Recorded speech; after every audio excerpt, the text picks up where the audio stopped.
Olá, amigos internautas. Shalom Aleichem, paz seja convosco. É um prazer estar com vocês mais uma vez nesse Shiur Conversão para continuarmos aqui passo a passo a dar os esclarecimentos para todos aqueles que já estão vivendo o processo de conversão ou que começaram com estas aulas do Shiur Conversão. Lembrando vocês que quando nós falamos em conversão, não é conversão ao judaísmo tradicional, secular, não é promovermos uma aliá, uma conversão para uma aliá a Israel. É uma conversão, é um retorno, a gente gosta mais desse termo retorno, techuvá, ao judaísmo vivido nos dias de Yeshua, por ele e seus Shalirim, seus apóstolos, e seus Talmidim, seus discípulos. Então, a gente sabe que aquela comunidade judaica de Yeshua, lembrando que Yeshua não fundou uma outra comunidade diferente, a comunidade dele, digamos assim, era mais uma comunidade, ou mais um segmento dentro do judaísmo dos seus dias. Só que o segmento de Yeshua acabou crescendo muito e se tornando no maior segmento judaico. E ele continuou judaico, mesmo depois que as portas se abriram aos gentios aí com a vinda de Cornélio para a comunidade, mesmo depois que aí nós entendemos que se completou o número de 144 mil israelitas, 12 mil de cada tribo, né? Mesmo depois dessa conclusão deste número, quando então a pregação se volta, não se desvia de Israel, mas se volta, digamos, mais para os gentios, a fé continuou sendo judaica.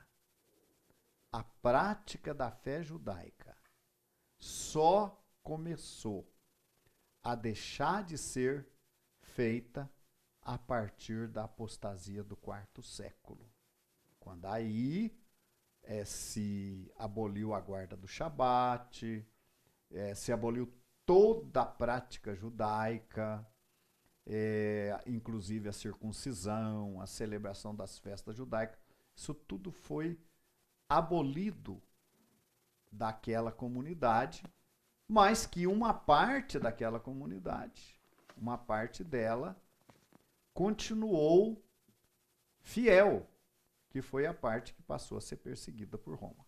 Tá? Conosco também o nosso companheiro aqui, o Yaakov, que também é Razan na sinagoga, que realiza a parte litúrgica nos nossos serviços. Vamos compartilhar então com ele, ou ele vai nos ajudar aqui na transmissão deste programa, desta mensagem. Shalom, amigos e irmãos internautas que nos acompanham mais este shiur. É um grande prazer e uma enorme satisfação estar aqui na presença do Rabino Shai, aprendendo com ele também aquilo que concerne os caminhos do Senhor, né? E como bem explicado, como já bem falado por ele, esse judaísmo maravilhoso, o judaísmo de Yeshua, o nosso Mashiach. O judaísmo da nova aliança, né? O judaísmo da nova aliança. Quando se fala em nova aliança, hoje o pensamento que se tem é que foi uma nova instituição, né, criada, digamos, à parte do judaísmo, mas não é, de acordo com as profecias, com Jeremias 31, com Ezequiel, né? O judaísmo, a nova aliança, foi alguns chamam de renovação da aliança. Sim, uma aliança renovada. Renovada. Foi a renovação daquela aliança feita lá em Horebe, né, com o nosso povo Israel. Sim. E foi uma aliança aperfeiçoada. A nova aliança foi a mesma aliança, porém aperfeiçoada. Diferentemente do que se pensa hoje, que mandamentos foram abolidos, foram deixados de ser cumpridos, foram abandonados, o próprio povo judeu foi tirado fora da aliança. Tudo o contrário. Que Jeremias 31, 31 a 33 fala que a nova aliança seria feita com a casa de Judá e com a casa de Israel. Como é que poderia excluir estas casas da aliança? No próprio contexto que já foi falado, né, em vídeos anteriores, se pudessem ser medidos as alturas dos céus ou as profundidades dos mares, assim, neste dia, Israel deixaria de ser uma nação diante de Deus. Todos os corpos celestes, todo o mundo continua como está. Ou seja, nada mudou e nada vai mudar em relação do Eterno para com o seu povo. E bem lembrando que nós temos várias alianças, né? Temos a aliança do Shabat, a aliança da circuncisão, temos a aliança dos Kohanim. Então, a nova aliança, né, a Brit Hadashah, seria mais uma aliança feita com o nosso povo de uma forma diferente, né? Qual que é essa forma diferente, Rabino Shai? Qual que é a diferença dessa nova aliança para aquela aliança feita com os nossos pais? Olha, no que ela consistia? O próprio texto lá de Jeremias 31, 31 a 33, ele fala que não seria como aquela que foi feita lá no começo. Em que sentido? Aquela aliança foi escrita no livro, na Torá, em tábuas de pedra, os 10 mandamentos, né? Sim. E o que aconteceu? Os dias de Yeshua foram os piores dias do povo de Israel em relação à Torá. Era o dia em que haviam praticamente abandonado mesmo a Torá. Sim. Tanto é que a pregação de João, de Yohanan, João Batista, Sim. o precursor, aquele que veio na figura de Elias, né, preparando a primeira vinda do Senhor, João Batista pregava o arrependimento e chamando o povo ali de raça de víboras, produzir frutos de arrependimento. Então o povo não estava cumprindo a Torá. Tinha a Torá escrita no livro, escrita nas tábuas de pedra, mas não cumpria a Torá a contento. A nova aliança trouxe o quê? Trouxe a colocação dessa Torá no coração, não apenas no livro, mas ela seria internalizada, como diz a Bíblia judaica. Sim. A Torá seria internalizada nos corações. Sim. Ela estaria presente na mente de cada um, não é? Através também da ação do Ruach, do Espírito Santo, que seria concedido, que muita gente entende que o Espírito Santo foi dado apenas para produção de dons. De línguas. E não. A principal razão, objetividade da concessão do Ruach foi fazer com que o nosso povo tivesse o coração quebrantado e aprendesse e cumprisse melhor a Torá. Inclusive, essa foi a razão que o segmento de Yeshua cresceu muito e que Yeshua foi levado à morte. Essa foi a razão de mais de 3 mil. Só no Pentecostes, mais de 3 mil. Mais de 3 mil pessoas se uniram. E eram judeus advindos de fora da Eretz, Israel. Você vê, muitas vezes as pessoas falam assim, mas o judeu não quer aceitar Jesus, não quer aceitar Yeshua. Né? Mas não é a verdade. A grande verdade é o seguinte, o nosso povo, o povo de Israel, é um povo vulnerável à mensagem. Mas ele não é vulnerável a uma mensagem que se lhes apresenta um Mashiach travestido de egípcio ou de romano. Um Yeshua que não tem nada a ver com Torá, com mandamento, com leis. Então esse Yeshua não vai ser crido hoje por nenhum judeu. Né? Mas naqueles dias, quando se apresentava Yeshua para o nosso povo e mostrava que Yeshua era cumpridor da Torá, viveu a Torá, seguiu a Torá, e quando os próprios sacerdotes, as próprias autoridades viam nos seguidores de Yeshua pessoas que viviam a Torá, isso favoreceu o grande crescimento daquele segmento judaico de Yeshua. Agora, no programa de hoje, especificamente, na aula de hoje, a gente quer falar, a gente não quer perder muito tempo, mas a gente já começou a falar nos mandamentos principais ou nos primeiros mandamentos que os gentios devem é se fundamentar. O gentil, quando ele chega, ele vai encontrar a Torá, nos dias de hoje, dividida em 613 mandamentos, fora os mandamentos da Nova Aliança, que vão aparecer. Então é muito mandamento. É muita coisa para ele aprender, não é? Então, segundo a tradição judaica, hoje são cumpridos cerca de 277 mandamentos dos 613. E como eu disse, na Nova Aliança tem mais alguns. Mas quais são os mandamentos básicos? Esse seria o termo. Os mandamentos iniciais que um gentil deve se cumprir. A gente já falou sobre isso em programas anteriores e nós vamos, obviamente, repetir, né? Quais são estes mandamentos básicos?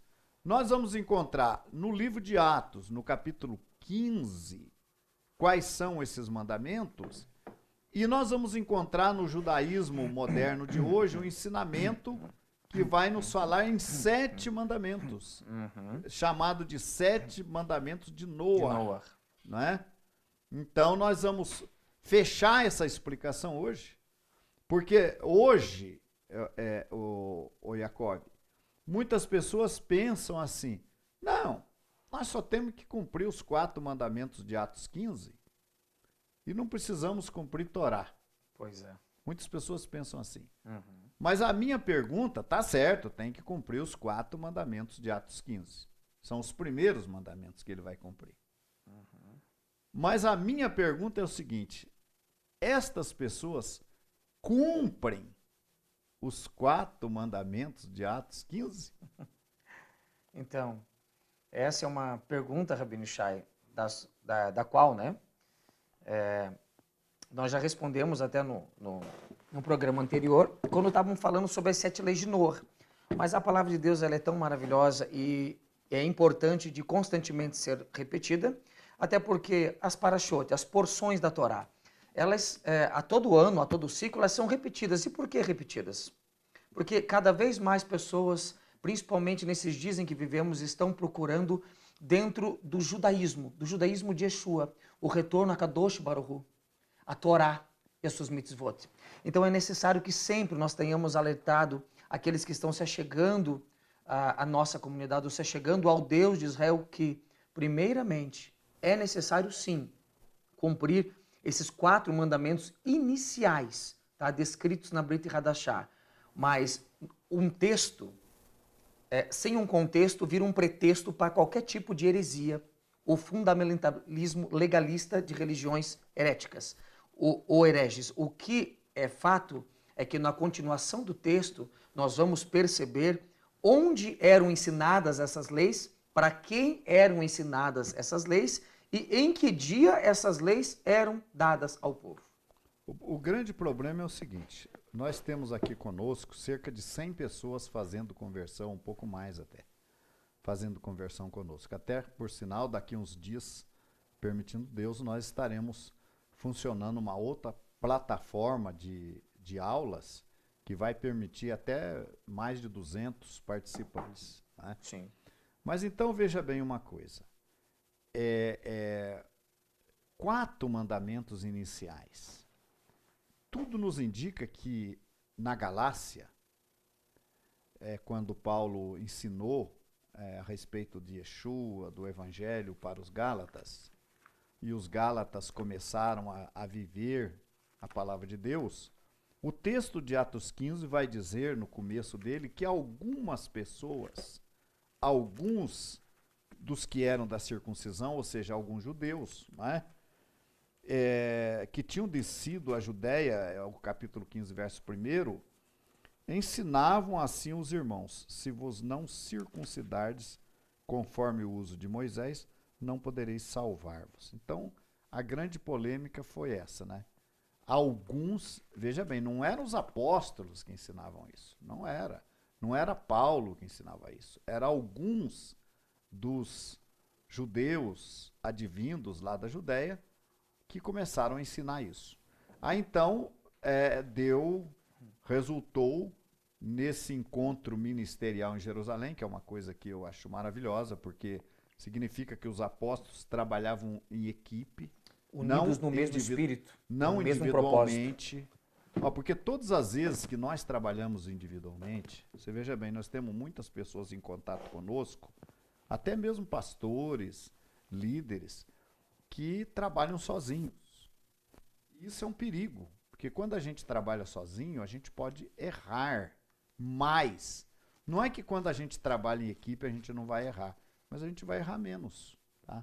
E os apóstolos, então, né, com essa sabedoria de Deus, eles se reuniram lá em Jerusalém, advindo das várias partes, e lá eles foram discutir essa questão.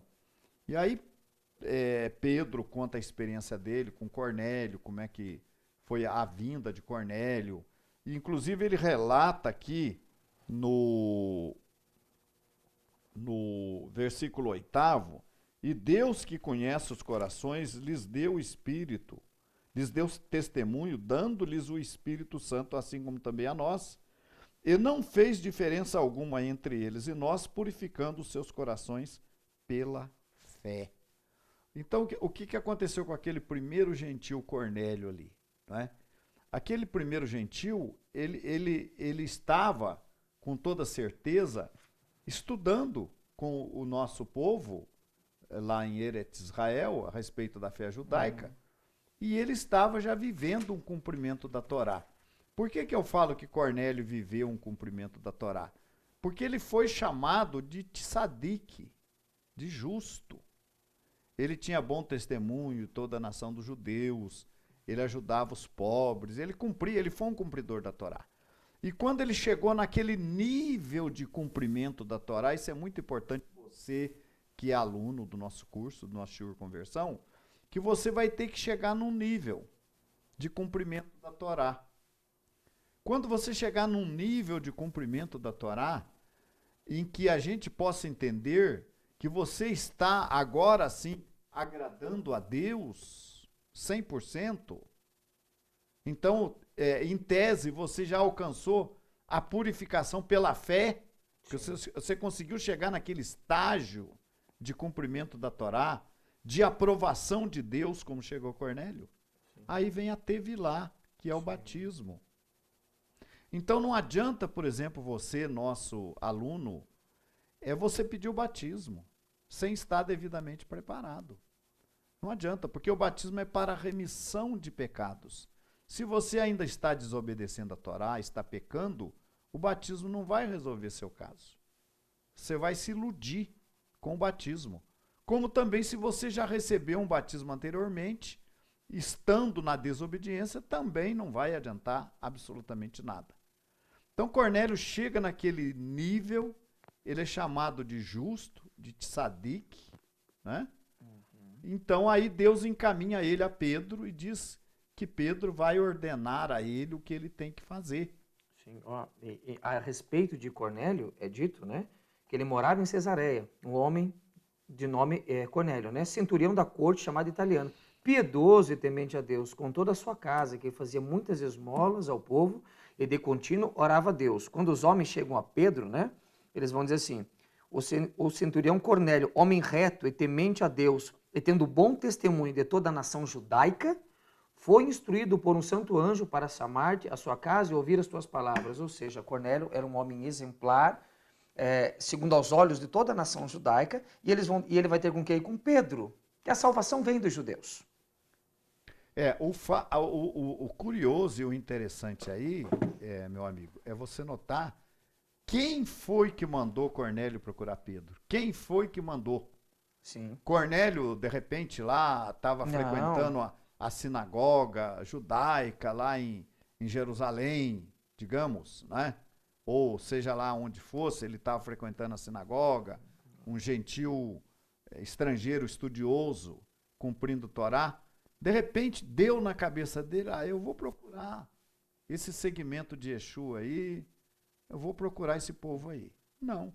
Ele teve uma visão. Ele teve uma visão e apareceu para ele um santo anjo. Isso. Né? Aliás, ele teve uma visão... Cerca da hora 9ª do dia, um anjo de Deus que se aproximou dele, ele disse. Isso aí foi Pedro, né?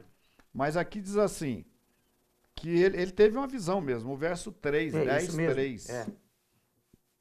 Pedro 10, também teve, mas Pedro teve 10, no lençol. 10, verso 3. 13. Esse homem observou claramente durante uma visão, cerca da hora 9ª do dia, um anjo de Deus que se aproximou dele, ele disse, Cornélio. E este, fixando nele os olhos, e possuído de temor, perguntou, que é, Senhor? E o anjo lhe disse, as tuas orações e as tuas esmolas subiram para a memória diante de Deus. E agora? Agora envia mensageiros a Jope e manda chamar Simão, que tem por sobrenome Pedro. E o 6, para nós concluirmos. Ele está hospedado com Simão Curtidor, cuja residência está situada à beira-mar. Ele te dirá o que deves fazer. Então você veja, quem é que mandou Cornélio procurar Pedro? Deus. Eu vou adiantar mais uma coisa para você. Quem é que mandou você nos procurar? Quem que mandou você nos procurar? Tá? Então Deus encaminha através do Rua. Ó, manda, Cornélio, manda enviados, pessoas lá, a procurar Pedro. E ele dirá o que você deve fazer. Quem vai dar as instruções sobre o que você deve fazer, nem o anjo deu. O anjo só mandou procurar Pedro. Era Pedro que tinha que dar as instruções a Cornélio. E Pedro dá.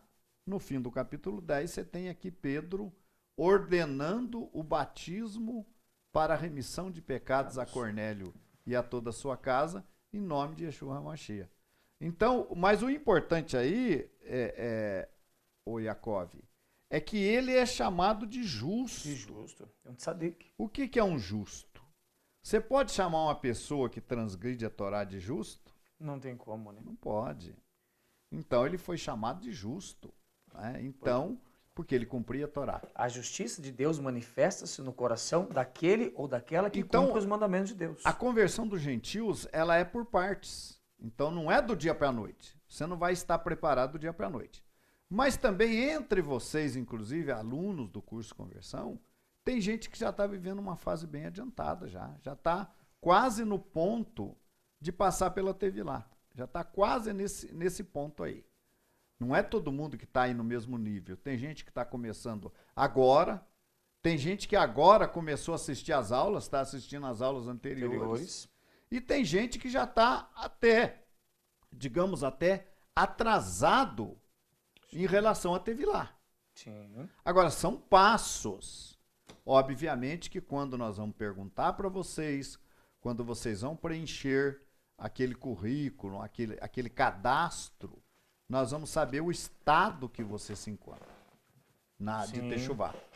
E se nós constatarmos que você já está à altura de passar pela Tevilá, você não vai precisar esperar o curso transcorrer. Você já pode requisitar a sua Tevilá.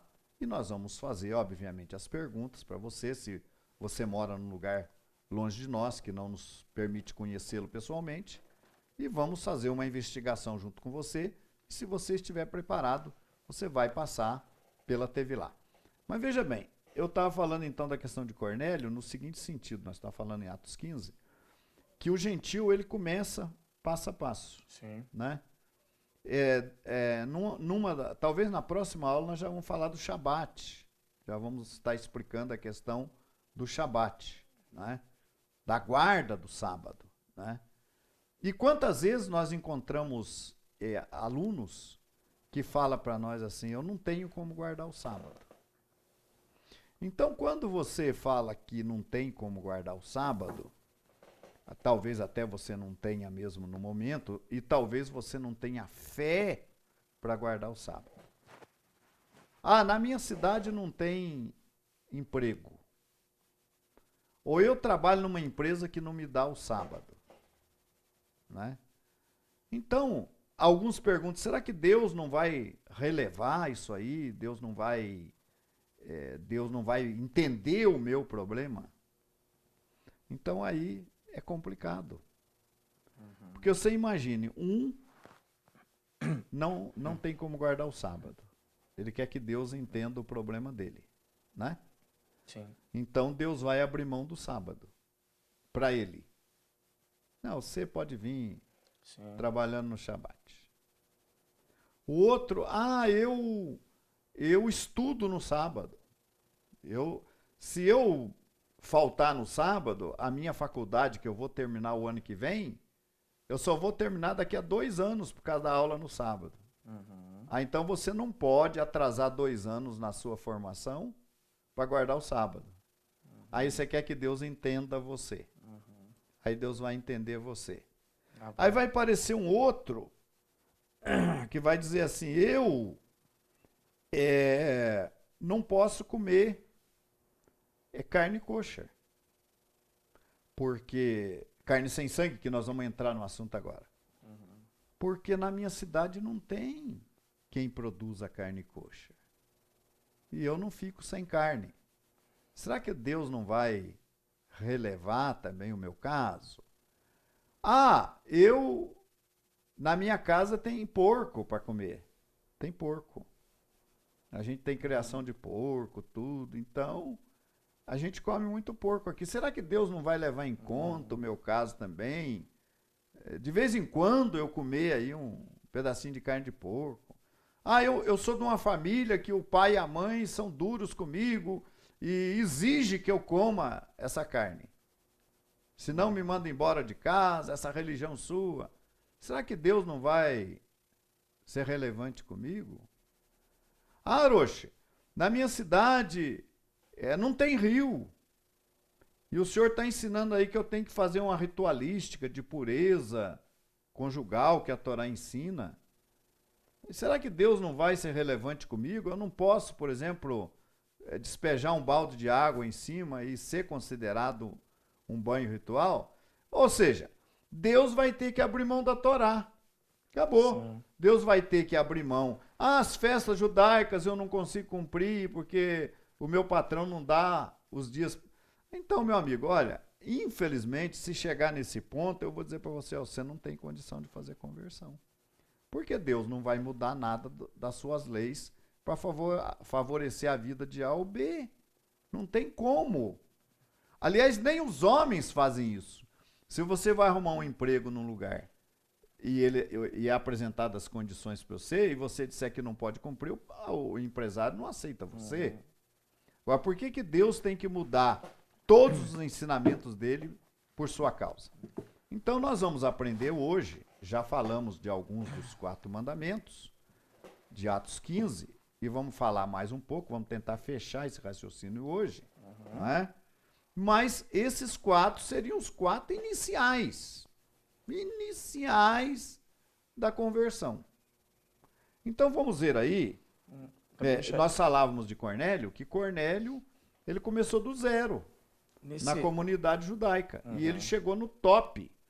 Talvez se Cornélio não tivesse procurado Pedro, Deus não tivesse falado com Pedro, Cornélio já tinha se circuncidado no nosso meio naquela época e se tornado um judeu tradicional, né? Porque ele já estava pronto. Posso fazer como se diz em outros lugares, fazer uma consideração, assim, um testemunho breve, de uns 5 minutinhos, é coisa rápida. Bom, primeiramente, quando o Yeshua foi perguntado, né? Senhor, como eu faço para encontrar a vida eterna? Ele disse bem claro, cumpre os mandamentos. Quem quer ter a vida eterna, quem quer adentrar ao Olam Rabá, quem quer tabernacular com Kadosh Baruch Hu, como no princípio, tem que cumprir os mandamentos. Vou contar um testemunho aqui rápido para aqueles que não conhecem, às vezes, da nossa vida, né? Não sabem do nosso particular. Há 4 anos atrás, antes de eu estar aqui na Sina, eu trabalhava no sábado, numa boa empresa na região de Pinhais, uma localidade próxima aqui da sinagoga. Eu estava bem empregado, tinha um bom salário. Tive uma excelente proposta de cursar faculdade na parte química, pago pela empresa, pela instituição, uma boa convivência, um bom relacionamento com os donos da empresa e com os chefes de setor. Então, a minha vida praticamente financeira estava se estabilizando. Ela estava boa, estava bem acondicionada, eu estava numa situação confortável.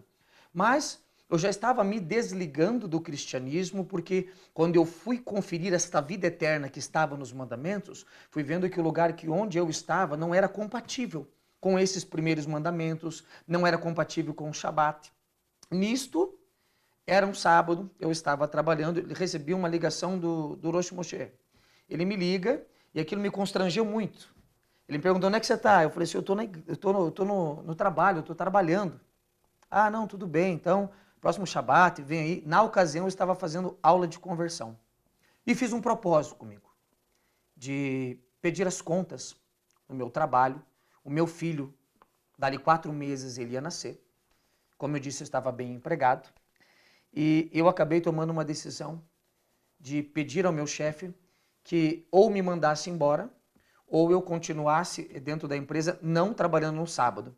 A empresa não abriu mão, não ia abrir mão por causa da minha pessoa. O interessante, que é uma empresa americana, eles me disseram, se fosse nos Estados Unidos, não haveria problema, porque lá a concentração de judeus são muito grandes e muitos judeus trabalham na nossa empresa. Mas como é aqui no Brasil, aqui as legislações e a cultura é totalmente diferente, infelizmente nós não vamos te abrir essa oportunidade. Mediante isso, conversei com o meu chefe, por várias vezes ele me chamou e disse que eu estava ficando maluco, que eu estava ficando louco de deixar a empresa com toda essa proposta, mas eu resolvi deixar. Saí dali. É lógico que, né, que nós temos fé sim, mas tem horas que a nossa fé acaba dando uma certa vacilada, porque você vê que o filho vai nascer e como é que eu vou fazer no dia de amanhã? Então, vou dizer uma coisa para você. O dia de amanhã a Deus pertence. O Eterno trabalhou e trabalha na minha vida até os dias de hoje. Um justo não mendiga o seu pão e nem a sua descendência. Então, até esse presente momento, eu sou amparado por Deus. Deus tem me guiado, Deus tem trabalhado na minha vida, tem me levado a caminhos do conhecimento da sua palavra, e isso eu não troco por nada e por ninguém neste mundo. Então, eu dou graças a Deus por estar nesse caminho. Esse é um testemunho, não é de terceiros, é um testemunho meu.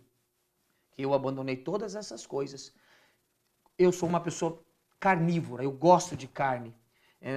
Quantos churrascos meus, quantos aniversários meus, a minha mãe disse, que presente que você quer? Faz um churrasco para mim que tá tudo certo. Aí quando eu cheguei na comunidade, o consumo de carne era difícil, nós comprávamos carne em uma determinada empresa de São Paulo, e eu praticamente fiquei mais de ano sem comer carne vermelha. Estou comendo ovo, comendo peixe, como muitos dos nossos irmãos, e eu admiro vocês que fazem isso, porque eu sei o quanto é difícil você lutar contra essa natureza carnal, essa vontade, esse desejo de se alimentar de carne. Mas por todas essas etapas eu passei, e em todas elas, até esse presente momento, Deus tem me dado vitória. Então, não tem como colocar subterfúgio, não tem como dar desculpas a qualquer que seja a parte da sua conversão.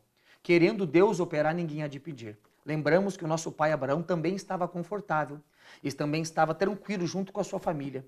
Mas para ele buscando o Deus verdadeiro e Deus se revelando a ele, disse, sai do meio da tua parentela, para uma terra que eu vou te mostrar. E lá, Abraão, por 24 anos, ele foi servindo a Deus, se relacionando com o Eterno até receber o selo da circuncisão, o selo da justiça. Da justiça. Então é isso aí, né? É muito importante. O nosso pai Abraão, por exemplo, ele deixou a terra dele, a parentela dele, o conforto de viver junto com seus parentes para servir a Deus. Muitas vezes a pessoa no lugar que ele mora não tem trabalho, mas ele pode se transferir para outra cidade, para outros lugares. Ele pode se transferir e fazer uma vida. Não vai ser fácil? Não vai ser fácil, como não foi fácil para Abraham Avinu, mas você pode recomeçar a vida em outro lugar, com outra coisa, porque o seu propósito é servir a Deus. Então, o que acontece? Se esse é o seu propósito, olha, existe caminho mais fáceis. Tem gente que já falou comigo, eu vou continuar aqui na minha cidade tem um movimento aqui, eu vou ficar nele. Paciência, né? Nós, da Congregação Israelita da Nova Aliança, vivemos um estágio avançado da Techuvá e ensinamos o certo. Temos prejuízo com isso? Temos, porque poderíamos ter muito mais gente conosco, se a gente facilitasse a vida de todo mundo, não cobrasse tanta obediência a Deus. Então tem gente que não fica conosco porque ela quer levar uma vida mais fácil, então procura outro lugar. Nós não respondemos por essas pessoas, nós respondemos por aquelas pessoas que estão conosco, que estão fazendo conversão conosco, que querem um caminho certo, um caminho que você não vai ter decepção no futuro. Então é assim. Então vamos continuar falando aí, já ouvimos o testemunho aí do Yaakov, do Atos 19, o Yaakov, eu falava então que Cornélio, ele foi um cumpridor da Torá. Exatamente. Ele cumpriu a Torá, e quando ele estava num ponto já de obediência, digamos assim, que completa, aí Deus manda ele procurar a congregação de Yeshua, e ele é ali batizado e passa a fazer parte da congregação. Mas os 4 primeiros mandamentos, você tem aqui, eu vou ler o 19, né, 15, Sim. 19, pelo que julgo que não se deve perturbar aqueles que, dentre os gentios, se convertem a Deus, mas escrever-lhes que se abstenham das contaminações dos ídolos. Nós já falamos da idolatria, no envolvimento com a idolatria, que não é apenas você adorar, ajoelhar diante de uma imagem de escultura, beijar uma imagem de escultura, não é só isso, como também você seguir ensinamentos de origem idólatra. Não é? A gente citava aí, por exemplo, os mandamentos que foram alterados no 4º século. Não é? Foi retirado o Shabat, que é um sinal que identifica o povo de Israel com Deus, e colocado o domingo, um sinal que identifica o povo com Deus Sol. Né? Então, uma série de outros ensinamentos, imortalidade da alma, reencarnação, morada no céu, uma série de outros ensinamentos que têm origem dentro da religião idólatra. Então, abster-se dos ídolos, sair de Babilônia, deixar Jezabel, romper com Jezabel, não é apenas deixar de se ajoelhar diante do ídolo, sim, mas é também abandonar os ensinamentos de origem idólatra.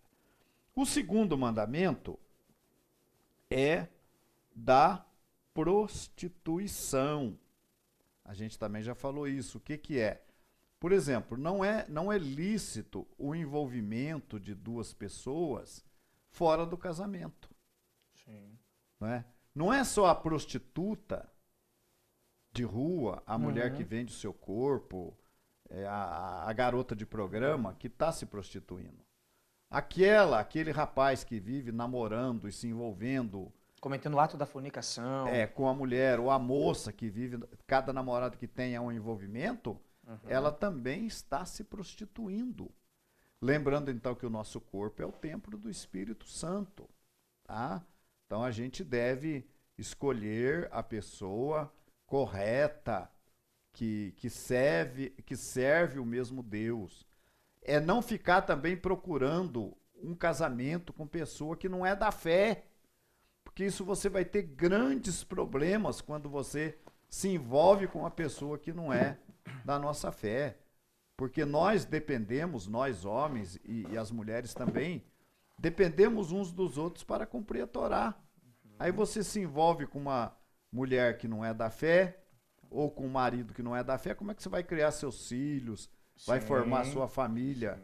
É complicado, então não pode. Relações sexuais ilícitas. Também manter um adultério, viver em adultério, manter um relacionamento com parentes, né, próximos, né? Inclusive, Rabino Shai, até gostaria de falar o relacionamento com pessoa do mesmo sexo. Então, inclusive até gostaria de falar para os nossos amigos internautas, quem não assistiu, assista a última paraxá agora deste Shabat, paraxá Kedoshim, né, que significa santificado, os santos, né, ser santo, para Kadosh Baruch Hu. Ali o Rabino Shai explanou da parte do Shaharit Shabbat, tá? E na parte também do encerramento, né, do Arvit, na meditação, vários relacionamentos que a paraxá vem trazendo sobre a imoralidade sexual. Tudo isso que está sendo falado aqui foi já falado nesse final de semana e consta na paraxá Kedoshim, bem detalhada. Quais os relacionamentos Levítico, que não... capítulo 19, né? 19, a partir do versículo 25, né? 19:1 até o 20, versículo 25, salve o erro, tá? Leiam essa paraxá. Capítulo 19, capítulo 20. Vê aqui, Brit Hadashah. Levítico. Brit Hadashah, a Brit Hadashah vai dizer, Shaul Hashali vai dizer que ele tinha sua fé baseada na Torá e nos profetas. Então, não é um livro à parte da Torá, não, é uma continuidade, posso assim dizer, até espiritual. Problema da Brit Hadashah... Agora, isso aí. Continua. O problema da Brit Hadashah é que, infelizmente, pelo tempo político e religioso que Roma ficou dominando ali a Península da Ásia, ali, né, da Europa até, infelizmente algumas coisas foram alteradas dentro do texto, mas percebe-se facilmente que é um equívoco, que é um erro. Deus, ele tem um peso e uma medida. Balança enganosa é abominação ao Senhor. Então tudo aquilo que está dentro da Brit Hadashah, desconforme Torá e os profetas, está desconforme a fé do apóstolo Paulo, em que ele baseava a sua fé na Torá e nos profetas. Então, uma coisa importante também que eu ia tocar nesse assunto, nós temos dentro das relações sexuais ilícitas, as relações praticadas dentro do período de Nidá ou do período menstrual da mulher. Sim. No período menstrual, a Bíblia nos orienta, a Torá nos orienta a estarmos separados, a dormirmos separados. Então isso já é um problema para casamento misto, né? Que o camarada vai ter que ter ou um quarto separado para ele dormir, ou pelo menos um colchão que ele jogue lá no chão para que ele durma separado da mulher no período menstrual da mulher. Depois você tem aí o período de purificação, que ele também tem que dormir preferencialmente separado, mas pode dormir junto, mas não pode se relacionar, até que venha o banho ritual, a mikvê, que é o banho onde a mulher mergulha numa piscina apropriada, ou no rio, ou no mar, ou num lago natural. Ela faz ali a oração, a bênção, mergulha na água, e aí depois ela sai purificada e ela pode recomeçar a vida conjugal com seu marido. Se ela fizer o sexo sem respeitar essas normas, relação sexual ilícita, né? Então, e esses mandamentos, meus amigos, são os mandamentos iniciais do gentil. São os 4 mandamentos iniciais. Outra coisa importante também, que muitas vezes, principalmente as mulheres, mas os homens também não ficam fora, é a maneira de se vestir. Né? A mulher que se veste, por exemplo, que usa leg, roupa justa, a leg já é uma roupa masculina. O único objetivo da leg, é a sensualidade. É mostrar o corpo da mulher. Então isso é pecaminoso. Isso faz parte também aqui, não é? Relação sexual, mas não tô tendo relação, não tá. E o homem que cobiça você na rua, que olha para você, que você gosta de ser cortejada, que fale do seu corpo, ele não cometeu um adultério com você? Cometeu. Então você deve um adultério com aquele homem, com aqueles homens que te cortejaram, que te cobiçaram. Relação sexual ilícita. Você não vai usar uma roupa curta, uma roupa colada no corpo, uma roupa decotada, você não vai sentar de qualquer maneira. E o homem também tem que se precaver, não ficar... Aí entra o ambiente, por exemplo, de praia, que não é um ambiente apropriado, mas se você quer ir na praia com a sua família, você vai procurar uma praia mais deserta e vai fazer um banho usando roupas confortáveis, mas que não vão demonstrar o seu corpo. Isso também está dentro de relações sexuais ilícitas. Posso falar de alguma das vantagens do afastamento conjugal ali, rapidamente? Veja bem, é lógico, né? Se você não tem um casamento saudável, você não vai entender esse conceito. Porque tem muitas mulheres ou homens que vão dar graças a Deus, né? Vou ficar separado do meu esposo por 8 dias, né? Baruch Hashem, né? Isso é um sintoma de um casamento que não está saudável. Mas para que você entenda esse conceito, veja bem, Eva, né, no Jardim do Éden, ela coloca aquilo que os nossos rabinos falam de uma cerca. Porque a serpente disse que ela não podia comer do fruto. Mas ela vai dizer para a serpente, Deus disse que nós não podemos tocar e não comer. Deus não falou que não podia tocar. Mas ela colocou uma cerca, ela mesma colocou essa cerca, subentendendo que o quê? A partir do momento que ela tocasse no fruto, ela ia querer levar à boca, ela ia comê-lo.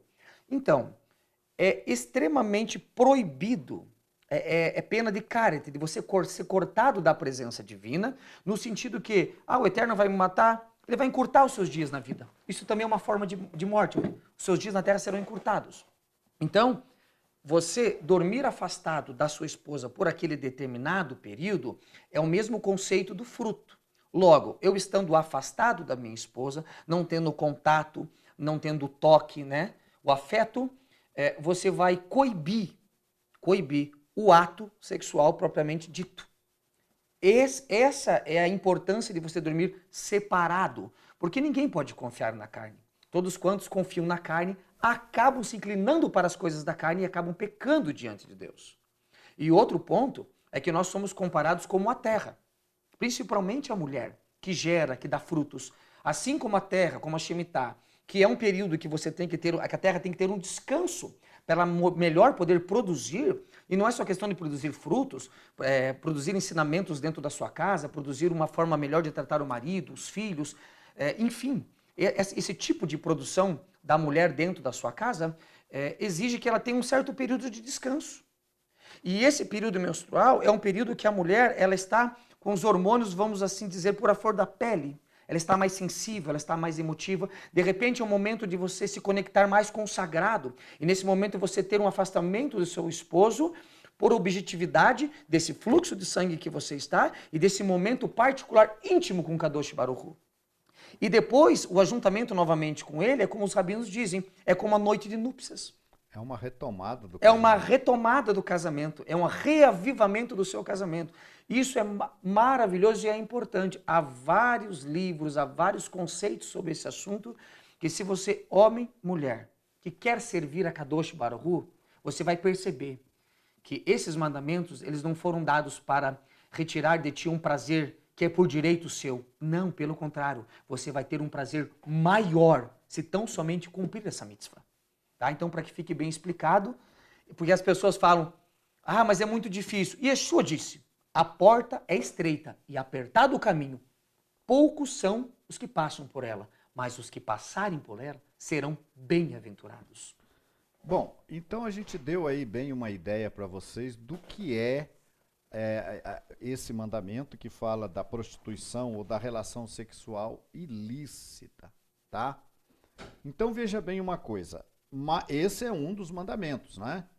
E você já vai perceber aí quantas pessoas que pensam que cumprem os 4 mandamentos de Atos 15 estão longe de cumprir, né?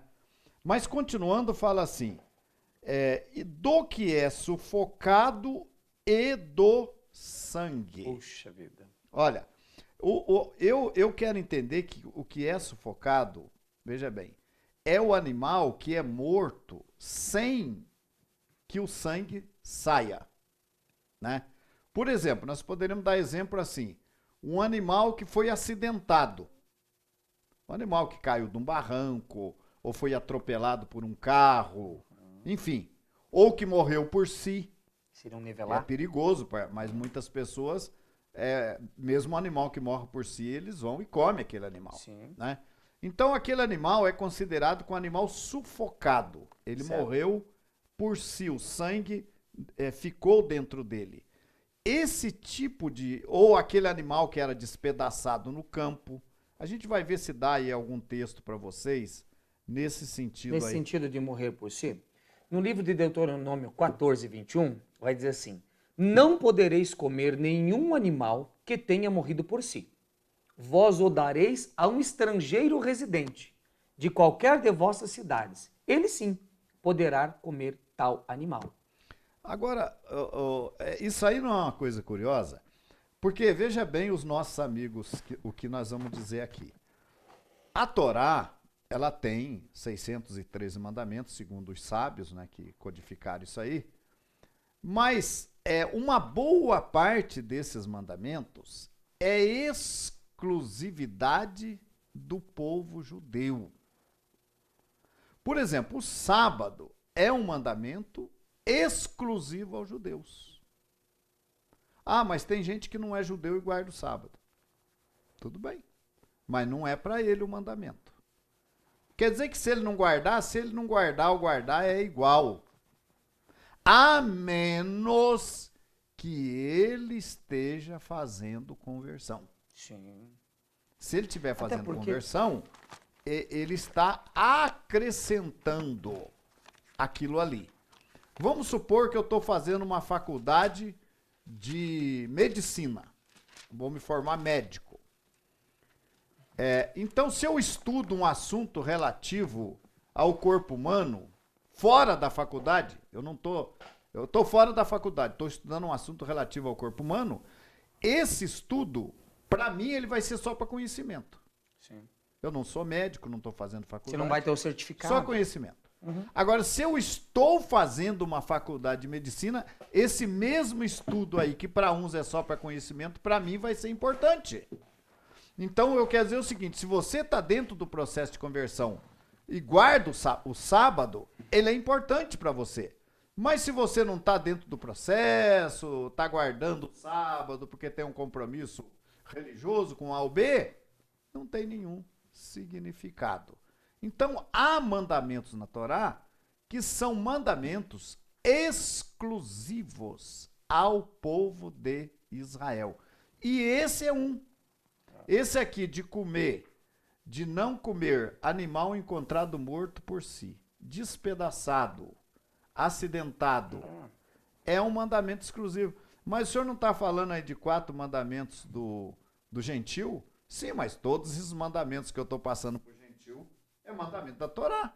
São os mandamentos da Torá que o gentil deve cumprir no início da conversão. Mas esse aqui especificamente é um mandamento aplicado. Ou seja, vamos dizer o seguinte, eu tenho um amigo meu que é religioso e ele come animal acidentado ou encontrado morto. Tem problema? Nenhum. Nenhum. Ó, eu tenho lá um sítio e um dos meus bois lá foi atacado lá por uma onça e morreu. Eu não posso comer aquela carne. Não, não pode. Mas eu posso dar ela pro meu vizinho? Pode. Ou vender. Eu posso vender essa carne pro meu vizinho? Pode. Podereis também vender o animal encontrado morto a outros forasteiros. Todavia, vós quem?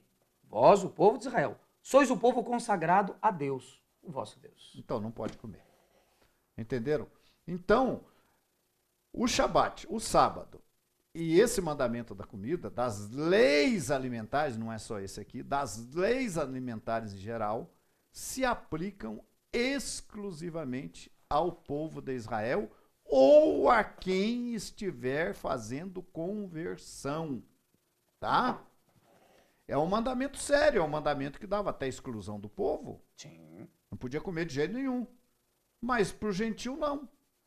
Aí, para o não-judeu, não. Ele pode comer, porque ele não tem um compromisso com o Deus de Israel. Entenderam? Ele não tem esse compromisso com o Deus de Israel. Então, o mandamento não é para ele.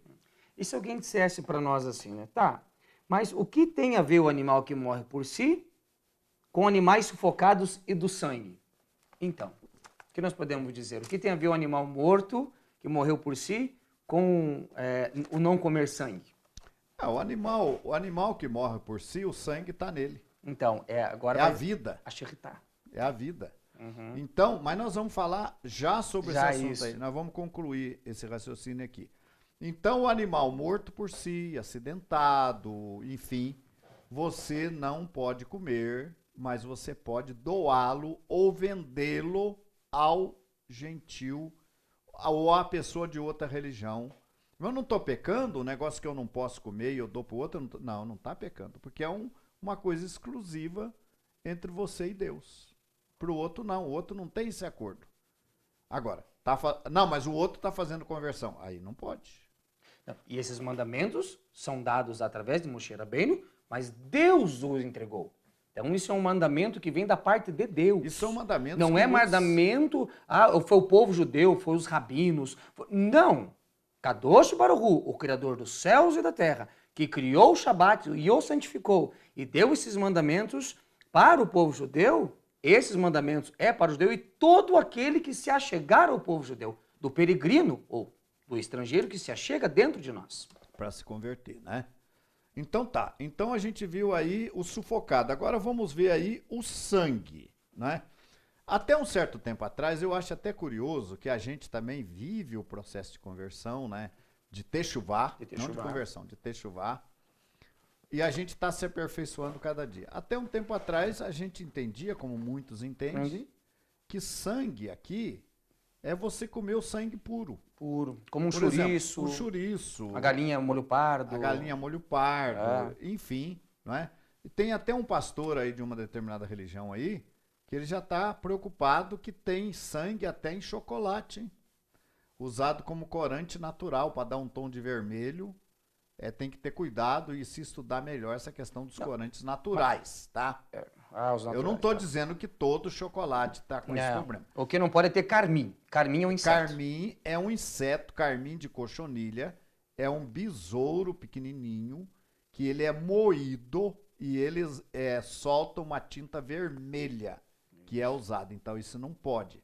Mas estudos aí, alguns estão dizendo que já estão usando também como corante natural cor extraída do sangue de animais. Então tem que tomar cuidado.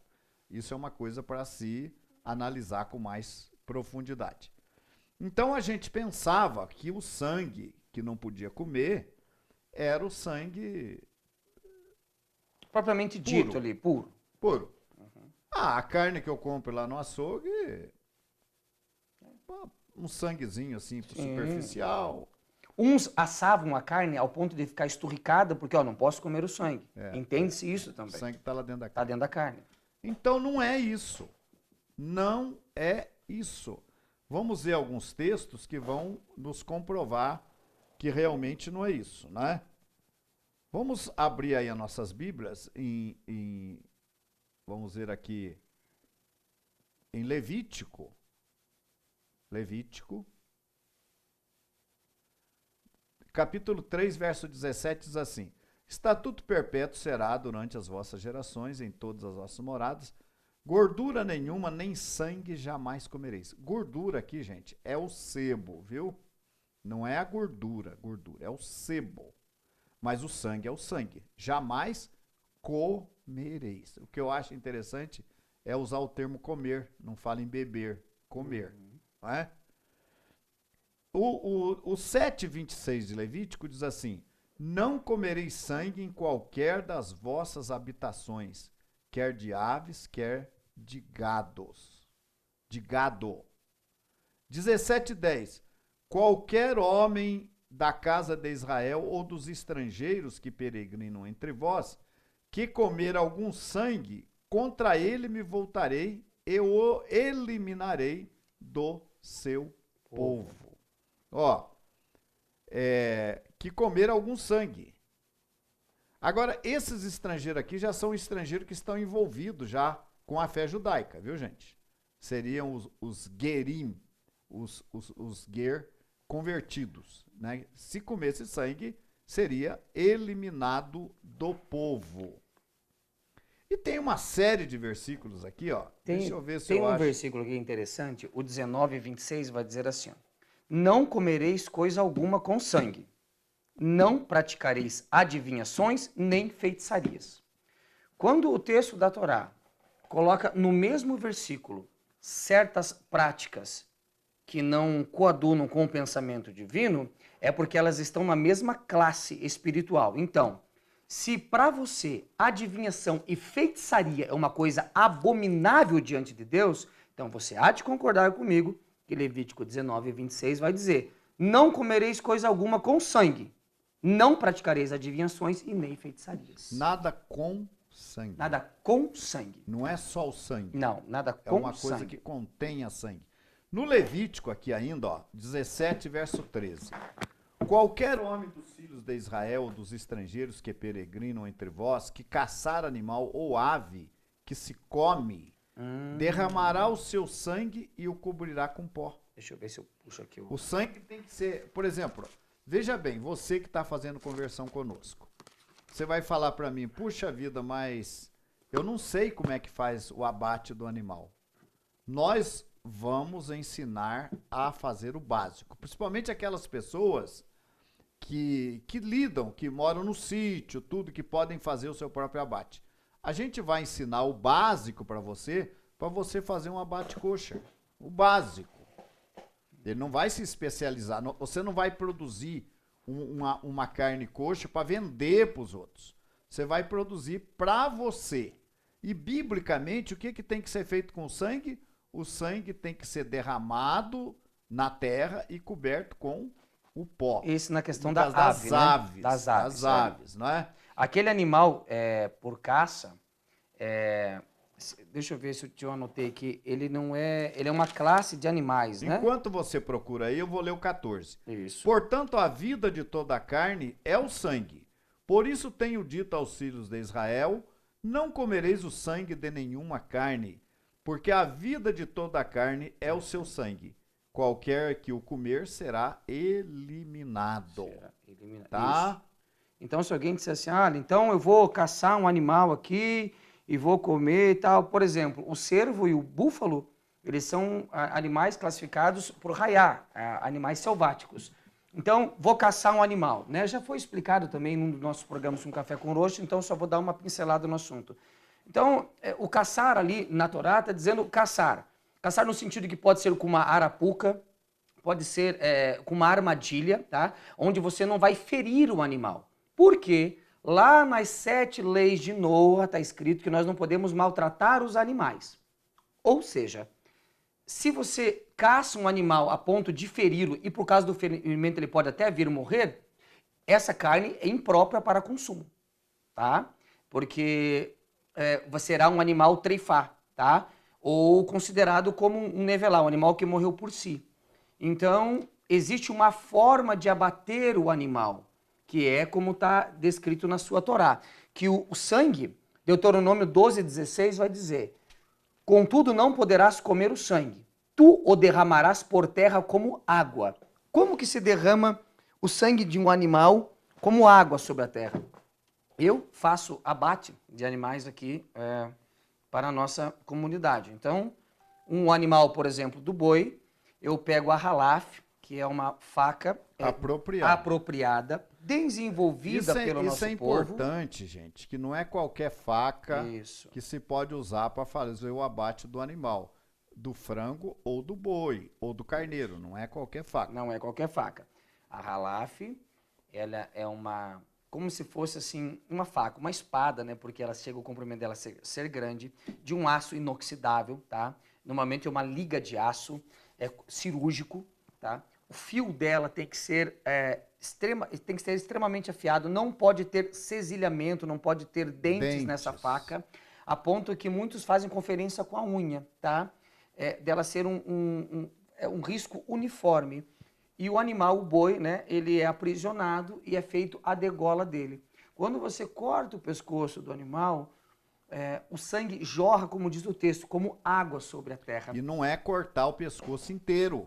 É cortado apenas... Se você cortar, se for cortado o pescoço do animal de uma forma que o decapite, aí já não é a degola. Ou seja, se você passar aqui da coluna do animal para trás, você vai como uma guilhotina, né? Se você pegar ali no nervo certinho, ali na juntura da coluna, você vai decepar a cabeça do animal. Então você faz um corte da metade do pescoço do animal, tá? E esse sangue vai jorrar como uma mangueira ligada, como água sobre a terra. É isso que a Torá tá dizendo aqui. É isso que está escrito na Brit Hadashah. Agora você falou aí da faca que corta, que é feito o abate, né? Certo. São facas de diferentes medidas, né? Sim. Especiais. E elas têm um fio comparado com o fio de uma navalha. Com uma gilete. Ela é capaz de, se você passar no pelo do braço ou da barba, ela é capaz de fazer a sua barba. Então, tal é a afiação. De maneira que o animal, ele nem sente praticamente o corte. É para não causar estresse e sofrimento no animal. Isso nós estamos falando do abate. É o que eu disse, né? Nós temos pessoas em determinadas regiões que fazem esse abate para a comunidade, mas aqueles que são de lugares distantes podem aprender a fazer também, obviamente, mais tarde, no outro curso, né? Então, mas veja bem uma coisa, deixa eu ler aqui, já que nós estamos no capítulo em Devarim, Deuteronômio 20, diz assim, ó, verso 20, ó. Quando o Senhor teu Deus dilatar os teus termos, como te disse, e disseres, comerei carne, porquanto a tua alma tem desejo de comer carne, conforme todo o desejo da tua alma comerás carne. A Torá não proíbe comer carne, e nem é contra. Eu quero, com todo o respeito que eu tenho pelos veganos, pelos vegetarianos, de não comerem, eu entendo, mas não é nenhuma transgressão comer carne. Agora veja o que Deus recomenda aqui, né? Porém, como se come o corso e o veado, assim comerás. O imundo e o limpo juntamente deles comerão. Esse imundo e o limpo aqui é o homem que serve a Deus e o que não serve, tá? Agora, 23 é muito importante, ó. Somente esforça-te para que não comas o sangue, pois o sangue é a vida, pelo que não comerás a vida com a carne, o sangue com a carne. Não o comerás na terra, o derramarás como água. Não o comerás, para que te vá bem e te suceda a ti e a teus filhos depois de ti, quando fizeres o que for reto aos olhos do Senhor. Está aí a recomendação bem clara. Sim.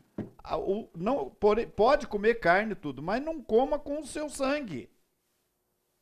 Uhum. Agora, a carne que normalmente é vendida nos supermercados e nos açougues são carnes com sangue. É quase que 100%. Por que nós dizemos que é carne com sangue? Porque a maneira que o animal foi abatido não é, primeiro, o animal foi abatido, o animal foi estressado, o animal levou pancada, o animal levou choque, o animal foi maltratado, o animal ficou nervoso, o animal está totalmente alterado Sua natureza. sua natureza. E aí ele é morto e não se espera, e não é feito da maneira correta para que se escoe o sangue do animal. Então aí o animal já é retalhado e já vai sendo cortado. Muitas vezes o animal ainda com sintomas vivo, porque o sangue está na carne. Eu vou pedir para o nosso técnico para ele soltar aí uma cena que foi gravada num frigorífico aqui no Brasil. Dá uma olhada aí nessa cena. Vamos rodar aí e vamos prestar atenção nesse pedaço do boi que já está aí pendurado no gancho. Vamos ver. Preste atenção que vocês vão ver. Por enquanto é o balanço, mas preste atenção agora. Vocês vão ver que a carne está viva, está se mexendo. Olha lá. Ó. Estão vendo? Olha lá. Ó. A pessoa tá ali, tá até admirada daquilo. Ó. Tá vendo? Isso aí, olha, você vê que o sangue tá ali na carne, ó. Olha só. Então essa não é uma carne abatida de acordo com as leis judaicas. A gente não vê isso, você não vê. Você pega a carne lá no mercado, mas olha como é que a carne tá. Você vê, já é um pedaço do animal aí. Vendo? Animal, praticamente a carne está com a vida. Certo? Então, isso aí a gente pegou para mostrar para vocês, pode cortar, não é? Para mostrar para vocês o que é uma carne que não é apropriada para nosso consumo. É uma carne que foi abatida num frigorífico, não é clandestinamente, num frigorífico. Posso fazer um comentário acerca do vídeo ali rapidinho? Sim. Olha, vocês vão perceber, tá? Na imagem lá do vídeo, em que a carne ela tá com uma coloração bem avermelhada, um vermelho escuro, espesso. Isso é fruto do resultado de um abate não kasher. Um abate muito provavelmente feito como os abates convencionais em praticamente todos os frigoríficos. O animal ele entra numa cancela e depois ele vai numa caixa de retenção e ali ele recebe disparos, tá? De uma pistola pneumática com ar comprimido. Aquilo entra na cabeça do animal e estoura o seu cérebro. Ali ele cai. Logo depois ele é tombado para o lado e começa o descarne do mesmo. Mas até aquele animal chegar ali, muitas das vezes batem muitos choques, tá? Principalmente o animal que ele não foi criado na corda, ou seja, quando um produtor cria um animal e acostuma ele na corda, transportando para um lugar, para o outro, ele se torna mais manso. Mesmo em lugar diferente, ele vai ser mais manso. Quando o animal é criado somente para essa finalidade, ele chega bem estressado. E fica mais estressado ainda com os procedimentos que o levam ao abate. E no abate, é como eu falei, nos lugares mais civilizados, pistola automática. Mas muitos lugares ainda tem a prática de marretear a cabeça do animal com 1, 2, 3 marretadas, tiro, tá? E a Torá vai dizer que nós temos que degolar o animal. Os sacrifícios feitos no Beit HaMikdash, seja para expiação de pecado, seja para elevação, né? Todos eles, para começo de assunto, o sacerdote fazia uma purificação ritual. Ele fazia um mikveh, das quais nós que trabalhamos nessa parte também fazemos.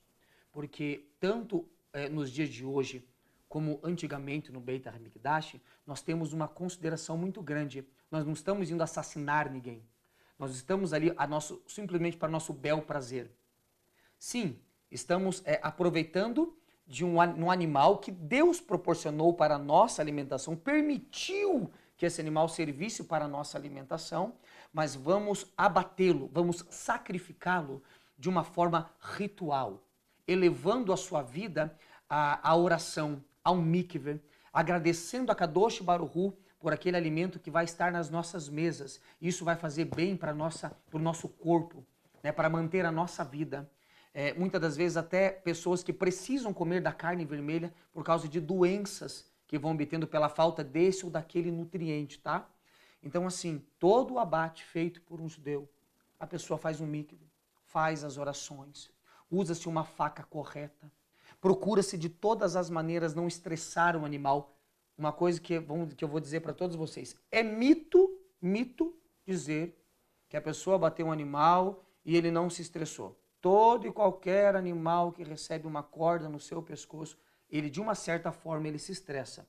Mas naquela maneira demonstrada no vídeo, como não é o primeiro, mais de 50 animais eu já abati, então eu posso dizer com experiência que aquele abate foi um abate feito rápido e abrupto, da forma, eu não posso dizer, mas pela coloração daquela carne, pela a coagulação ali, daquele sangue, daquela carne da aparência tão vermelha, o sangue não foi escorrido. Todo o abate kasher que é feito, a carne ela fica mais esbranquiçada, ela fica mais branca. Aproveitando aí o seu comentário, deixa eu responder uma pergunta que alguém pode me fazer. Existe a possibilidade de você cacherizar uma carne que foi abatido de forma incorreta? Não tem como. Não tem como. Não existe então, a possibilidade. Comprar uma carne no mercado e colocar o sangue, o sal grosso em cima dela, não vai cacherizar a carne. Posso explicar sobre a cacherização? Olha, cacherização, os rabinos tiram do texto de Levítico 2:13, tá? Que na Torá está escrito para usar sal nos sacrifícios. Então, os animais que eram feitos para sacrifício, tá? É bem claro, tá? Para o sacrilégio. Você salgava, tá? O animal, tá? Mas tudo bem. Então, a Melihá está no Shulchan Aruch e no Ktsur Shulchan Aruch. Então, são leis alárricas, pela tradição oral do nosso povo, em que depois que é feito o abate da maneira que eu estou explicando para vocês, essa carne ainda vai sofrer um procedimento de salga. Essa carne ela vai ser exposta numa mesa, sal grosso será colocado por cima dela, varia o tempo de deixar o sal sobre essa carne. Eu particularmente procuro deixar de 2 horas a 2 horas e meia para ser o mais rigoroso possível nesse sentido. E depois essa carne ela é lavada e bem lavada, porque senão você vai fazer uma carne de sol. Você vai fazer uma carne salgada. Você deixar o sal nela, ela vai extraindo o sangue de tal forma que daqui a pouco ela se torna uma carne de sal. Então, depois do feito o processo da Melihá, aí que ela vai deixar descansar ainda de um dia para o outro, tá? Ninguém vai se aventurar a fazer um abate e logo querer descarnar o animal e congelar, você vai perder todo o animal, porque a carne tem que estar em temperatura ambiente e ela fica, fica quente por horas. Então é feito o abate, é feito o processo da salga, é lavada a carne, coloca-se em refrigeradores ou câmeras frias para quem tem, no modo de refrigerar, depois vai ser descarnado, congelado ou consumido da maneira quem quiser. Tá? Mas me diz uma coisa, concluindo aí então. Colocar sal sobre uma carne comprada no supermercado, no açougue, não cacheiriza a carne. Não cacheiriza, porque o que torna... O sangue está no interior Tá da no interior. Ah, então quer dizer que o abate kasher tira todo o sangue da carne? Impossível. Se você tirar todo o sangue da carne, ela vai virar um farelo, vai virar uma PTS, uma proteína de soja. O que a Torá se refere é que você tem que degolar o animal e o sangue escorrer como água na terra. É Torá, acabamos de ler o versículo, agora eu não me atentei mais para o versículo que eu estava lendo aqui, mas o sangue tem que escorrer como água na terra. E a única maneira de escorrer, a melhor forma de extração do sangue de um animal, seja frango ou seja boi, é a degola. Não tem outra forma. Existe uma forma que pode ser contestada, que é nuquear o animal. Nuquear o animal é pegar uma faca, colocar sobre a cabeça dele, bater na ponta dela, atinge um determinado nervo, tá? Ele vai ali mugir, vai fazer ali, vamos dizer assim, né? Vai gritar e vai cair desmaiado. Depois faz a degola. Mas mesmo assim, quando você faz isso, aí você já paralisou o cérebro. No momento em que você machucou e depois cortou, ele já se torna uma carne treifá, de um animal o que machucado. Como se já é considerado como um animal de caça. Você o machucou para depois o abater. Você falou uma palavra aí, treife. O que é uma comida treife? Como é que nós entendemos assim que uma carne é treife? A carne treife é classificada de um animal que não é abatido segundo os padrões de um abate judaico. Então essa carne que é vendida nos mercados aí, ela é uma carne treife.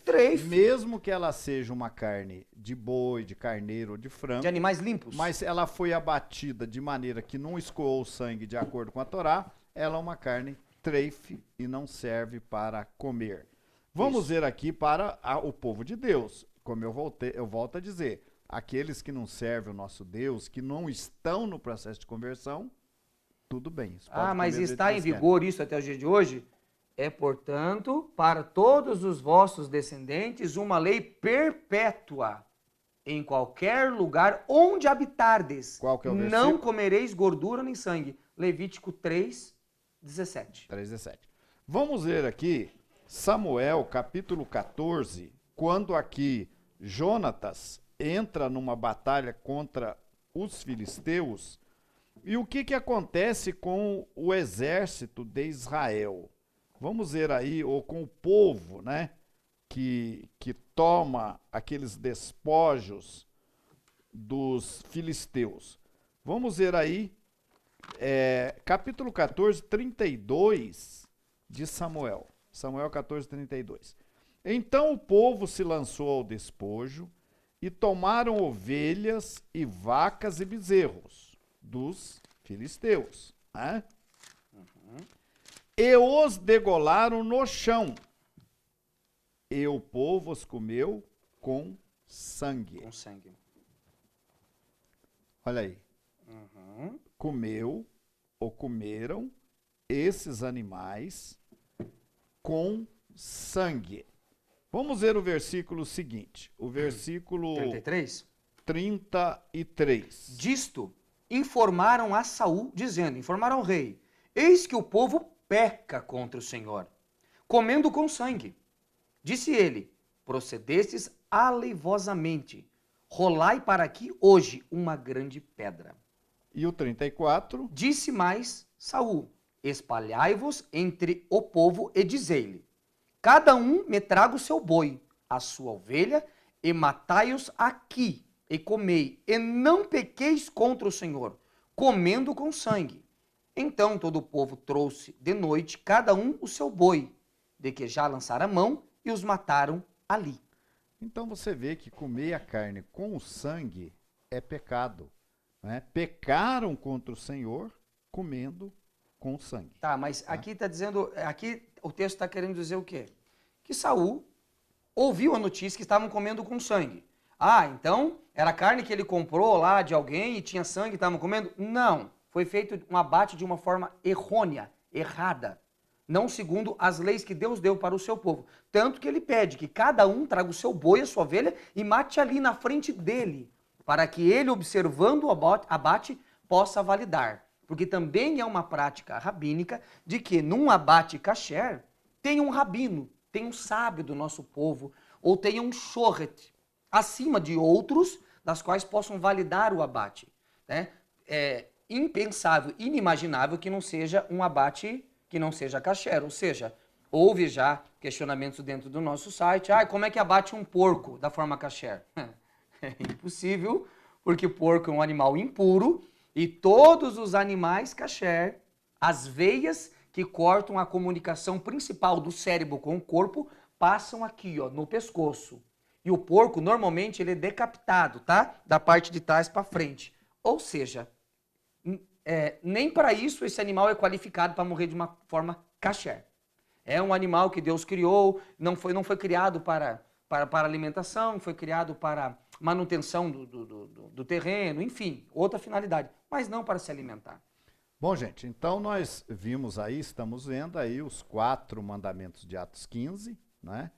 A gente já viu aí já um resumo, o que é a idolatria, o que é as relações sexuais ilícitas, a prostituição, adultério, né? E foi citado aí a Parashá Kedoshim, em Levítico 19 e 20, capítulo 19 e 20, que fala de uma série de relacionamentos impróprios, né?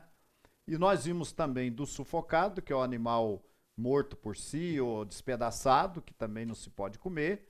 E, por fim, agora, o uso do sangue, que muitas vezes está contido dentro da carne, na grande maioria, né?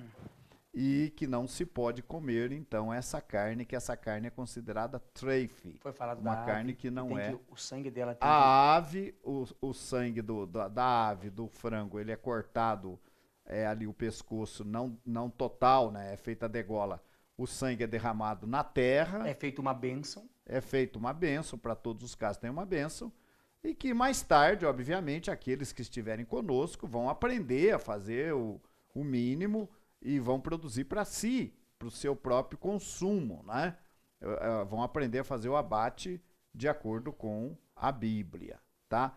Lembrando que esses 4 mandamentos são os 4 mandamentos iniciais para o gentil.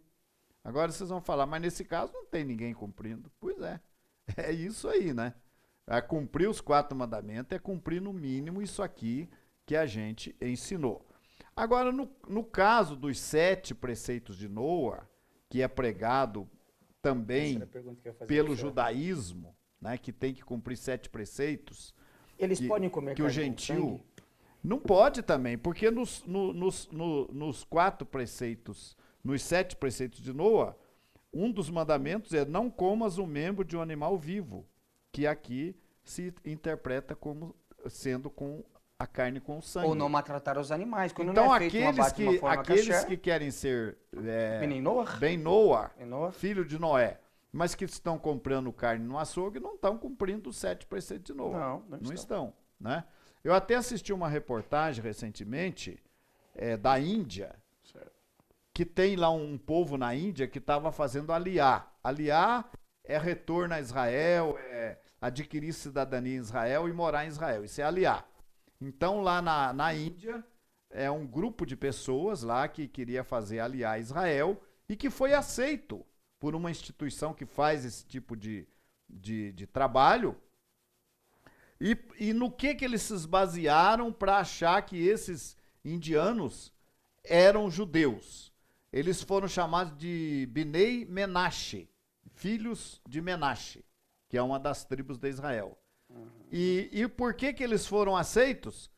Como é que eles chegaram à conclusão que aqueles indianos eram Bnei Menashe? Porque eles comiam kosher, carne kosher, e porque eles guardavam o sábado. Tá vendo? Foram identificados como judeus e aceitos em Israel para fazer aliar em Israel por se encontrarem cumprindo entre os preceitos, Sim. estes preceitos aí. Mas nos 7 preceitos de Noa, né, que não são suficientes para a salvação, se uma pessoa disser, eu sou bem Noa, eu cumpro os 7 mandamentos porque eu vou herdar o Lan Rabá, mas não vai mesmo, meu filho. Você não vai herdar o Lan Rabá nenhum cumprindo 7 preceitos, né? Isso é uma forma de descartar, de dizer para você, fique em casa aí seguindo sua religião e cumpra esses 7 preceitos que você vai se salvar. Não vai se salvar, não. O povo judeu tem que cumprir 613 e o Ben Noa cumprir 7. Né? Isso é uma coisa que não tem, nem cabimento tem. Mas veja bem, eu vou ler aqui alguns dos 7 preceitos de Noa, né? Que é crer em Deus, não sirva a ídolos. Esse fecha com o mandamento De Atos 15. de Atos 15.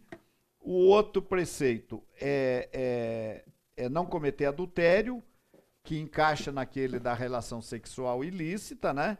Não comer membro do animal vivo, que envolve o tanto sufocado como o sangue. Sim. Né? E aí tem outros preceitos, por exemplo, não roubar. Esse não está nos 4 mandamentos de Atos 15. Sim. E eu te pergunto, se uma pessoa que estiver cumprindo os 4 preceitos de Atos 15 roubar, ele está fazendo conversão? Não está. Então não é só 4 preceitos. Aí vem mais mandamentos, né? Que talvez seja o tema do próximo programa. Não matar, respeitar a vida humana. Isso faz parte dos 7 mandamentos de Noa. E cumprir as leis do país em que ele está vivendo. Esse também, de certa forma, acaba sendo um preceito para aqueles que estão cumprindo os mandamentos iniciais da conversão, cumprir. Sim, sim. Porque a Torá fala que estabeleçam juízes, né? E legisladores, né, em vossas habitações. E muitos de nós que estamos na galuta temos que respeitar as leis do país. Isso é óbvio, todos os né? países.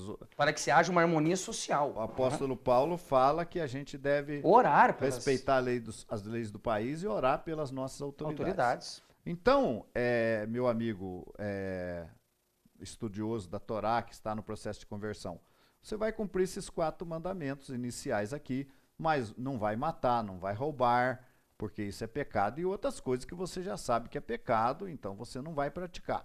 E você que já se sente que você... Por exemplo, se você estiver cumprindo a pureza familiar, inclusive a gente falou aí relações sexuais ilícitas, Sim. mas que vai envolver a pureza familiar. Lógico. Você sabia, Yaakov, que para o nosso povo judeu, quando ele chega num lugar, antes de construir a sinagoga, constrói a mikvê?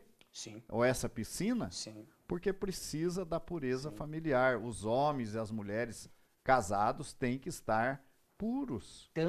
Tanto é uma exigência da Torá, a parte de purificação, que muitos grandes sábios do povo judeu vão dizer: onde há uma sinagoga e não há mikve, não é uma sinagoga confiável. Tá? Isso é fato. É lógico, tá? Não estou dizendo isso para nos engrandecer. Tem pessoas em processo de conversão que ainda não conseguiram construir a sua mikvaiot porque ela tem normas da construção, tem normas para a captação da água. Mas assim, é bom que se diga que a Teshuvá é um retorno. Esse retorno, Avraham Avinu demorou 24 anos para receber o selo da justiça. Então as pessoas estão se adaptando à Torá. Tá? E não querer adaptar a Torá à sua realidade. Não tem mikve? Vamos construir. Vamos ao rio. Vamos fazer... Ao lago, ao mar. Um lago, ao mar. Vamos fazer de alguma forma cumprir as mitzvot. Não terá uma balança com 2 pesos e 2 medidas naquele grande dia. Os mandamentos foram dados a nós porque são vida. Agora, veja bem. É esse pessoal que já está no processo de conversão já há algum tempo. Sim. Né? Talvez muitos de vocês aí já estão cumprindo esses preceitos aqui, né? Nesses detalhes aí. Talvez muitos de vocês já estão guardando o sábado, o Shabat. O Shabat é um sinal entre Deus e o seu povo. Você está no processo, você deve estar guardando o Shabat. Eu ainda trabalhei a semana passada, ainda estou trabalhando, então a sua conversão está praticamente no zero ainda. Se você ainda trabalha Shabat, a sua conversão, que é um tema do nosso próximo programa. Nós vamos ler só o versículo. Agora, outra coisa também, além de guardar o Shabat, é a questão das finanças, né? Por exemplo, uma das provas que você vai nos dar que você está dentro do processo de conversão eu vou fazer a pergunta, você não precisa responder para mim. O que é que você está fazendo com os seus dízimos? Ah, até agora eu não separei dízimo. Não? Ou até agora eu separei, tá, e aonde está esse dízimo? Separou e não entregou, é a mesma coisa que nada. Ah, eu estou entregando num determinado lugar. Aí já é outro problema. Como é que você está entregando, está fazendo uma conversão à fé judaica e está entregando o dízimo em qualquer lugar? Já o Racharia vai dizer, reparta de todos os seus bens com aquele que o instrui. Que o instrui. Agora, se você já está enviando seus dízimos, está entregando seus dízimos, está notificando, estou enviando meus dízimos.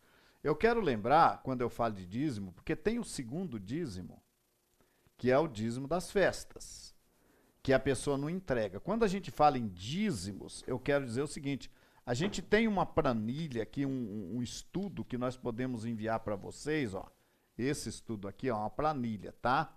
Você pode receber esse estudo que tem os 3 dízimos. É só pedir que nós mandamos, né? Mas veja bem, quais são os 3 dízimos? Só para resumir agora no final do programa. O dízimo sacerdotal, que é aquele que é entregue para a manutenção e sustento do ministério, daqueles que ensinam, daqueles que se dedicam em tempo integral. Sem esse recurso, não tem ensinamento, não tem quem vá cuidar dessa área. O dízimo sacerdotal é sagrado, você tem que enviá-lo. 1/3 do seu dízimo, então vamos supor que é um dízimo de R$100. 1/3 é 33,33, vamos dizer, R$34. Você vai enviar também, que é chamado dízimo do pobre. Ou você vai usá-lo para ajudar os pobres, preferencialmente os pobres da fé. É 1/3 do seu dízimo. Então você vai mandar o primeiro dízimo integral, e se você não quer aplicar o dízimo do pobre, você quer mandar para cá, nós vamos aplicar nesse objetivo. Dízimo do pobre não pode ser usado para outra coisa, somente para ajudar o pobre. Então, 1,3, né? Um dízimo mais 1,33. 1,33, né? É um dízimo e mais 33% do dízimo, mais 1/3 do dízimo. Por que quer ser 1/3? Porque a Bíblia vai ensinar o dízimo trienal. Então, a cada 3 anos, o israelita, ele tinha que separar 3 dízimos. O dízimo das festas e o dízimo do pobre. A cada 3 anos. O dízimo do pobre era levantado a cada 3 anos.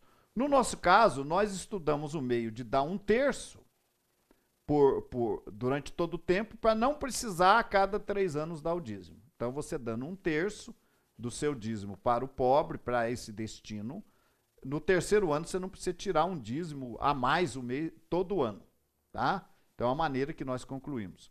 E o dízimo das festas é um dízimo que você vai guardar ele com você. Você vai criar uma conta no banco, uma poupança, e vai botar aquele dízimo lá. Aquele dízimo é para as festas, para você gastar com as festas, com a comida, com a viagem, ajudar um irmão mais pobre que não tem, talvez o dízimo de pobre dele seja pequeno, ou ele nem tem, ou uma pessoa que não tem salário. Então o dízimo da cesta é para você consumir. Você vai guardar numa conta para você consumir nas festas. Entenderam? E quando você diz para nós que está cumprindo isso tudo, lembra que eu falei no começo? Tem gente que já está num processo de techuvá mais avançado. Isso aí, se você estiver cumprindo Torá, celebrando os dias festivos, as festividades judaicas, talvez você já esteja pronto até para fazer sua tevilá, para concluir o seu processo de conversão. Então a gente se coloca à disposição de vocês, divulguem o curso, esperamos vocês na próxima quarta-feira, às 7h30 para mais um Shiur Conversão. Sua despedida, Jacob. Shalom, nossos amigos e nossos irmãos que nos acompanham nesse curso de conversão. Muito obrigado pela sua companhia, muito obrigado pelas contribuições. Todas e quaisquer dúvidas que vão aparecer, tá? Principalmente na questão da alimentação e da pureza familiar, porque nem todos vocês estão se convertendo juntamente, às vezes é o esposo ou às vezes somente a esposa.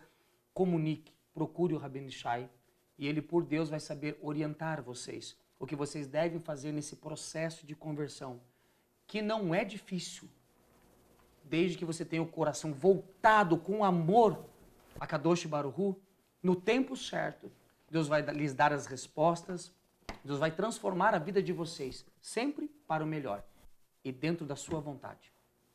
Shalom a todos, até o próximo shiur. Shalom, que o Eterno seja com cada um de vocês.